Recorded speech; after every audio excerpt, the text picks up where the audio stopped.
پاکستان کے شہر کراچی میں پولیس اہلکاروں پر ہونے والے حملوں میں 3 اہلکاروں سمیت 7 افراد ہلاک اور 14 زخمی ہو گئے ہیں۔ جمعرات کو ملیر ہالٹ کے علاقے میں پولیس کی ایک بختر بند گاڑی پر بم حملہ کیا گیا جس میں ایس پی ملیر راؤ انوار سوار تھے۔ ڈی آئی جی طاہر نوید کا کہنا ہے کہ یہ ایک خودکش حملہ تھا۔ اس دھماکے میں 4 افراد ہلاک اور 14 زخمی ہوئے۔ زخمی ہونے والوں میں 3 سٹی وارڈن اور پولیس اہلکار بھی شامل ہیں جنہیں جناح اسپتال منتقل کیا گیا۔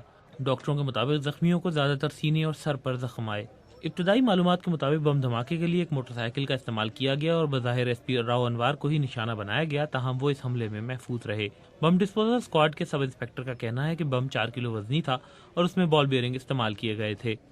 اس سے پہلے جمعرات کی صبح پی آئی بی کالونی میں فائرنگ کے ایک واقعے میں 3 پولیس اہلکار ہلاک ہوئے۔ پولیس حکام کا کہنا ہے کہ سب انسپکٹر دھنی بخش، مکرم اور نثار علاقے میں موجود چوکی پر ڈیوٹی دے رہے تھے جہاں ان پر نامعلوم مسلح افراد نے خودکار ہتھیاروں سے فائرنگ کی۔ یہ تقریباً 5 بجے قریب ہمارے پاس 3 ڈیڈ باڈی آئی تھیں۔ ایک اے ایس آئی دھنی بخش ہے، عمر تقریباً 44 سال ہے، اور ایک پی سی نثار ہے، عمر 50 سال ہے، 50-51 سال ہے، اور پی سی محمد رمضان، عمر تقریباً 33 ایئر ہے۔